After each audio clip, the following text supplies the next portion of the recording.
Hello everyone, कैसे हैं आप लोग। आई होप आप सभी लोग अच्छे होंगे और मुझे मिस भी कर रहे होंगे क्योंकि मैं बहुत दिनों से गायब हूँ। और गायब मैं इसलिए हूँ क्योंकि मैं काफ़ी, मेरी तबीयत डाउन है। थोड़ा सा मेरा गला काफ़ी दिनों से बैठा हुआ है और ईशा भी बीमार है काफ़ी टाइम से। और उसका रीज़न ये है कि वेदर चेंज हो रहा है, उसको एलर्जीज़ हो रही हैं।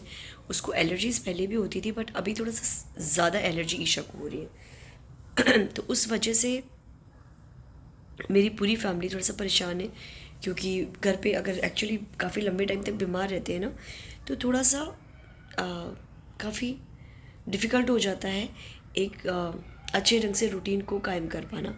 तो आजकल मैं ईशा के लिए कुछ नहीं कर पा रही क्योंकि उसका सिंपल होता है कि आई एम सिक और मैं कुछ नहीं करूँगी। तो मैं वैसे कुछ नहीं करा पा रही हूँ और मैं खुद भी बीमार हूँ तो मैं भी कुछ नहीं कर पा रही हूँ। तो आज मैं आपसे ना बहुत सारी बातें करूँगी और आप मुझे बताइएगा कि क्या आप इन चीज़ों से कनेक्ट कर पाते हैं। तो आज मैं आपसे बहुत ही इम्पोर्टेंट चीज़ के बारे में बात करने जा रही हूँ। और आपको लग रहा है मैं क्या देख रही हूँ उधर की साइड, तो मैंने कैमरा लगा रखा है, मैं वही चीज़ देख रही हूँ, बेबी मॉनिटर। तो मुझे ऐसा लगता है कि जब बच्चे टीन एज में जाते हैं, टीन एज से थोड़ा सा पहले की बात करूँगी मैं, ईशा बड़ी हो गई है और मुझे उसमें थोड़ा थोड़ा ना एनजाइटी के इश्यूज़ दिखने लगे हैं। आप लोग मुझे प्लीज़ बताइएगा, जब बच्चे 10-11 साल की एज में जाते हैं तो क्या आपको ऐसा लगा है कि बच्चे थोड़ा सा एनजाइटी में आ रहे हैं, या फिर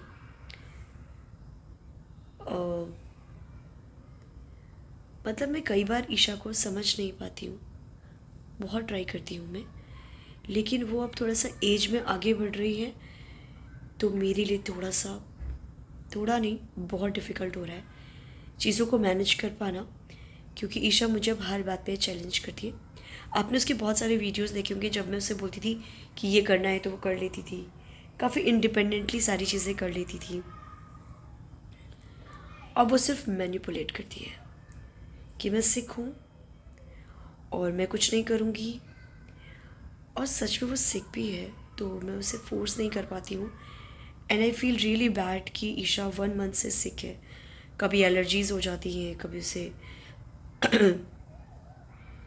डिफरेंट तरीके की, उसको थोड़ा बॉडी पेन भी होते हैं। मुझे समझ में नहीं आता क्यों। उसको मैं सारे मल्टीविटामिन्स दे रही हूँ और उसके मैंने काफ़ी टेस्ट भी करवा रखे हैं। पहले मल्टीविटामिन्स के इश्यूज़ आए थे तो मैंने वो दी। कुछ टाइम के लिए शायद बेटर हुई थी बट अगेन वो हमेशा टायर्ड रहती है। और मुझे ऐसा लगता है कि थोड़ा सा डिप्रेशन का एंगल दिख रहा है मुझे। देखिए, डिप्रेशन के बहुत सारे फैक्टर होते हैं और ऑटिज़म का और डिप्रेशन का बहुत बड़ा रिश्ता होता है। जैसे जैसे बच्चे ग्रो करते हैं, ऑटिज़म में एक डिप्रेशन का बहुत बड़ा एंगल होता है।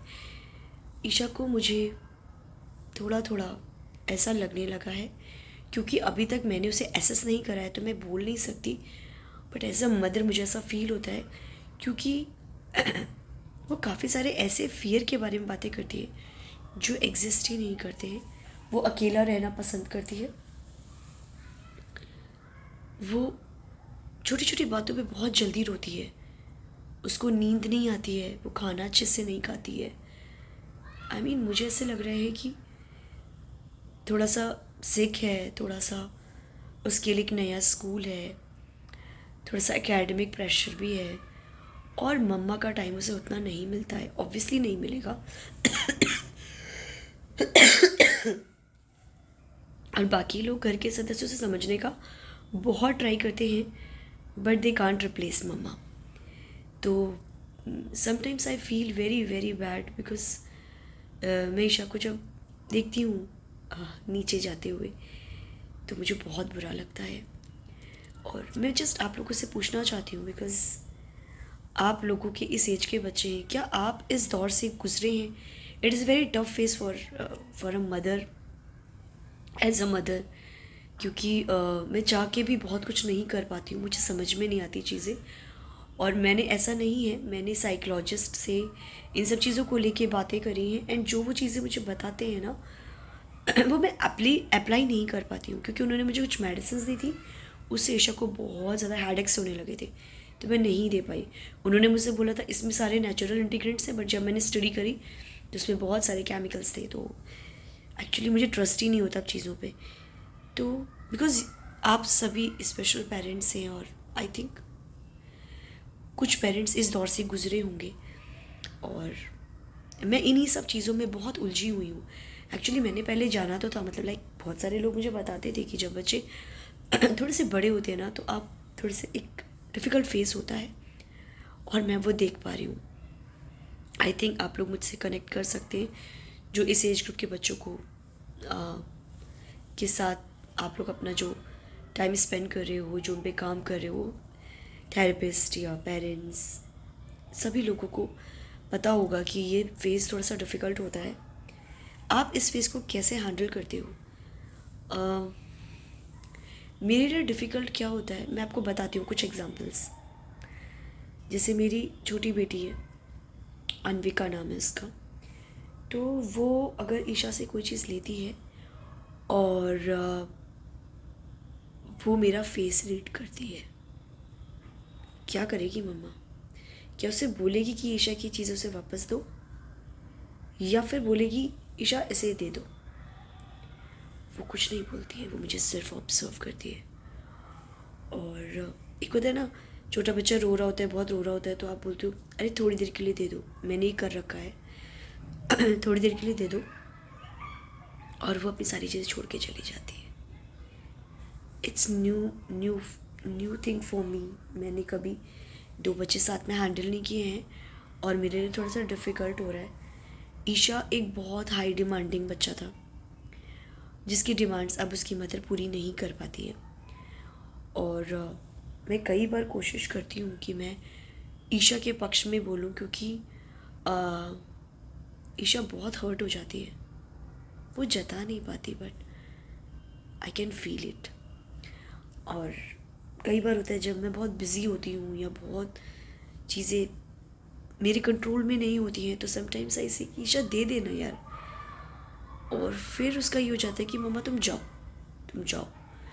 तो वो मुझे पुश करती है अपने आप से दूर। मैं बहुत कोशिश करती हूँ चीज़ों को कंट्रोल करने की, बट मैं कभी कभी नहीं कर पाती हूँ, और कभी कभी बहुत अच्छे से हैंडल करती हूँ। कभी कभी मेरे बहुत अच्छे फेज़ आते हैं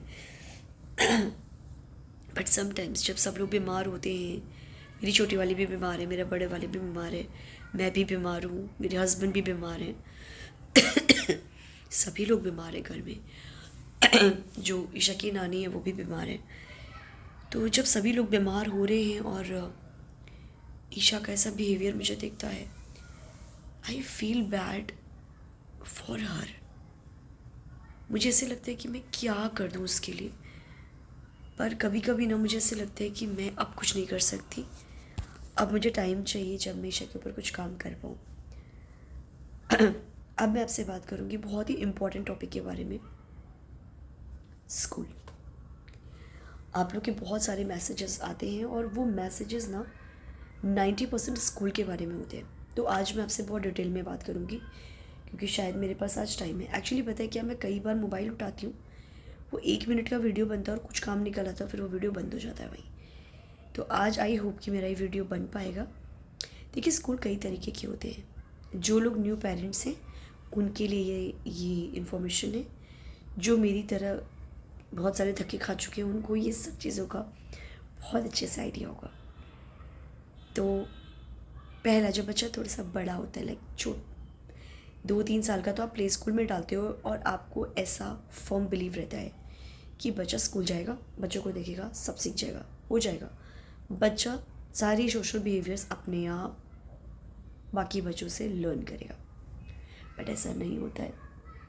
ये वो स्कूल्स होते हैं, जो प्ले स्कूल होते हैं, जो सभी बच्चों को एक ही तरीके से डील करते हैं, और आपको सिर्फ ये बताते हैं कि अभी ये बच्चा मिंगल नहीं कर रहा है, ये बच्चा कहना नहीं मान रहा है, ये बच्चा हाइपर है, ये बच्चा क्लास में घूमता रहता है, बच्चा बैठ नहीं पाता है।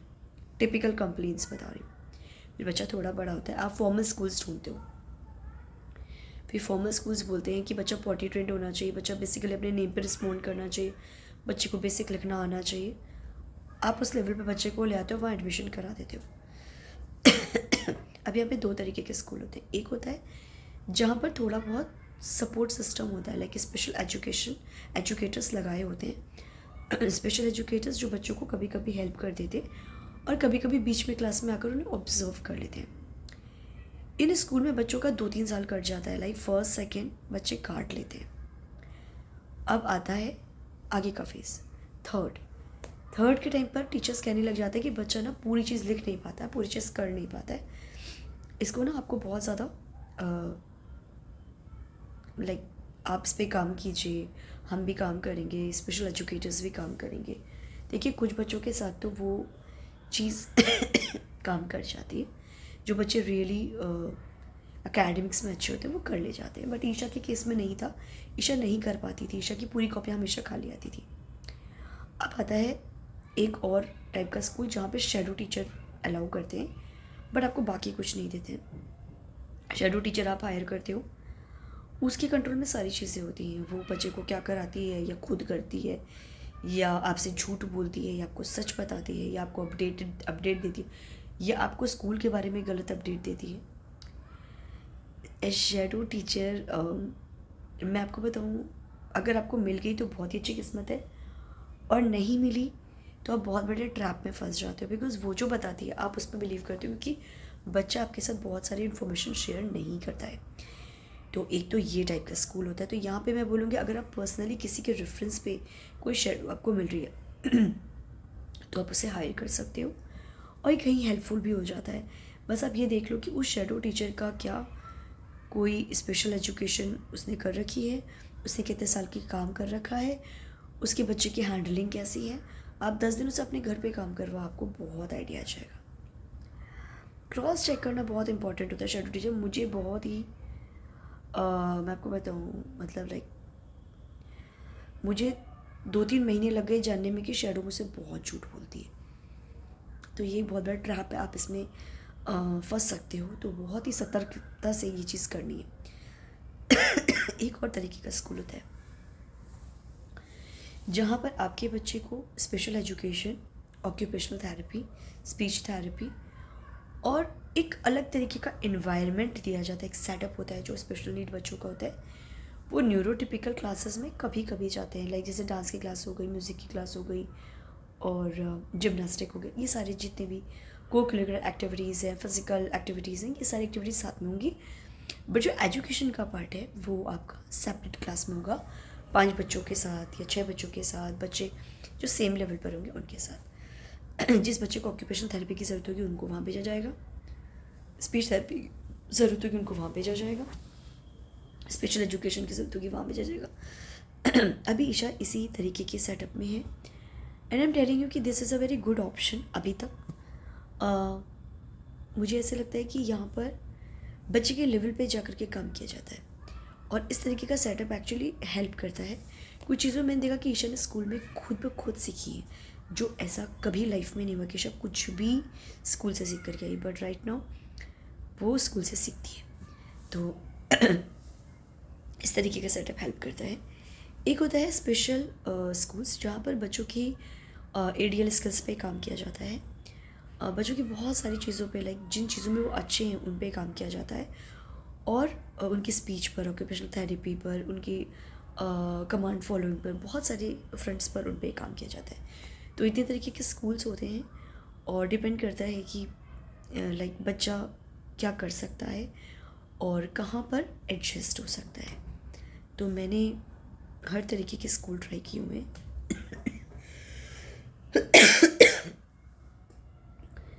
तो मेरा अभी तक का एक्सपीरियंस ये है कि जो सब चीज़ें जहाँ पर होती है ना, थोड़ा सा अच्छा रहता है वहाँ पर। अभी तक मुझे ऐसा लगता है, अभी बहुत टाइम नहीं हुआ है, तो बस मैं आपको बता रही कि अभी तक जो मेरा एक्सपीरियंस रहा है वो ये है कि इट इज़ गुड। मुझे लगा कि एकदम से मेरी मॉनिटर में जो है हलचल हुई थी। ओके, तो अब हम आते हैं नेक्स्ट चीज़ पर। मुझसे एक क्वेश्चन पूछा गया था कि ईशा एकेडमिक्स में कैसी है। लुक, ईशा एकेडमिक्स में बहुत अच्छा कर सकती है, बट अभी ईशा का थोड़ा सा बिहेवियर इश्यूज़ आने लगे। बिहेवियर इश्यूज़ मतलब थोड़ा ज़िद्दी हो गई है कि मुझे नहीं करना है, ये मैं नहीं करूँगी। और अगर आपने उसके साथ किसी भी तरीके से कोई भी चीज़ की ज़बरदस्ती करके ये चीज़ तो करनी ही पड़ेगी, तो वो ना ज़िद पे आ जाती कि मैं तो ये काम नहीं करूँगी, जो करना है कर लो। और वो किसी और से कंट्रोल नहीं होती है, किसी और से मैनेज नहीं हो पा रही है। ये इस समय सबसे बड़ा प्रॉब्लम है। तो ईशा एकेडमिक्स में मैं बोलूँ तो उसे थोड़ा सा एक डिफरेंट टाइप का सेटअप तो चाहिए होता है, लेकिन उसके अंदर इतनी काबिलियत है कि अगर उस पर मेहनत करी जाए तो वो अच्छा कर लेती है।